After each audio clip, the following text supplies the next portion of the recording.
विश्व प्रसिद्ध उज्जैन महाकाल मंदिर में भक्तों से भेदभाव और वीआईपी दर्शन की व्यवस्था के खिलाफ इंदौर उच्च न्यायालय में याचिका लगाई गई है, जिसमें उज्जैन कलेक्टर के अलावा मुख्य सचिव को भी पार्टी बनाया गया।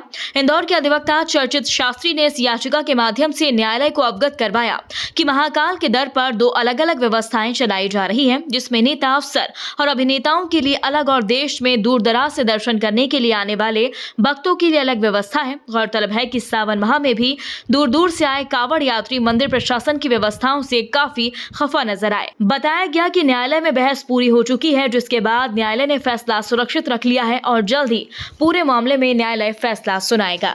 महाकाल मंदिर प्रशासन और जिला कलेक्टर उज्जैन के विरुद्ध याचिका लगाई गई थी।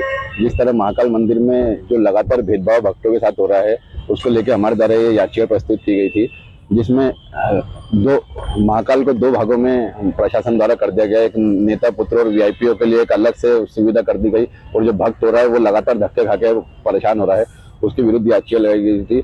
हमने न्यायालय को बताया भी कि कैसे व्यापारी लोग आते हैं, व्यापारी लोगों का अंदर प्रवेश कराया जाता है, व्यापारी लोगों की सेवा की जाती है, व्यापारी अंदर जाके अभिषेक करता है, और जो भक्त है वो लगातार धक्के खाते रहता है।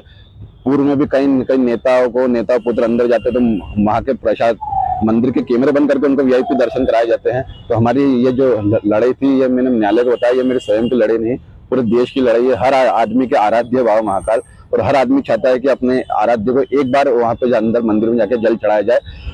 इसके लिए हमने न्यायालय से निवेदन भी करा कि इसमें एक पर्टिकुलर टाइम, भले सुबह का, दोपहर का, शाम का, रात का, कोई भी ऐसा फिक्स किया जाए, भले 3 घंटा किया जाए, कि इसमें आदमी के मन की इच्छा है।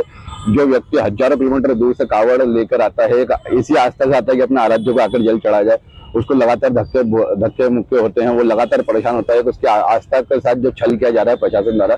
तो हमने उच्च न्यायालय से निवेदन किया कि जो छल है ये उसको बंद करके, ये भेदभाव खत्म करके, और समानता के समान रूप से हर व्यक्ति अंदर जाके बाबा अपने आराध्य को जल चढ़ा सके, ऐसी व्यवस्था की जाए। हमने न्यायालय को बताया कि 1732 में मंदिर का निर्माण हुआ था। आज 300 साल में, ये पिछले 2 वर्षों में अव्यवस्था, 300 साल में तक कुंभ स्थल, सिंहस्थ लगा, कभी कोई अव्यवस्था नहीं हुई। 2 साल में प्रशासन की अव्यवस्था हुई है। तो हमने न्यायालय को बताया है कि जो समानता का है वो समान रूप से सबके लिए मंदिर के द्वार खोले जाएं। प्रमुख बिंदु क्या थे?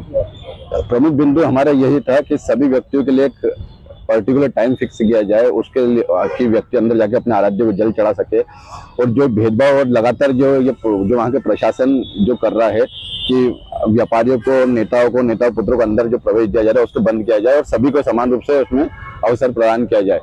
जिसमें माननीय उच्च न्यायालय ने हमारे पक्ष को सुना, शासन के पक्ष को सुना, और माननीय उच्च न्यायालय ने भी सहमत होकर उस फैसले को सुरक्षित रखा है, और हमें उम्मीद है कि ये फैसला हमारे पक्ष में आएगा।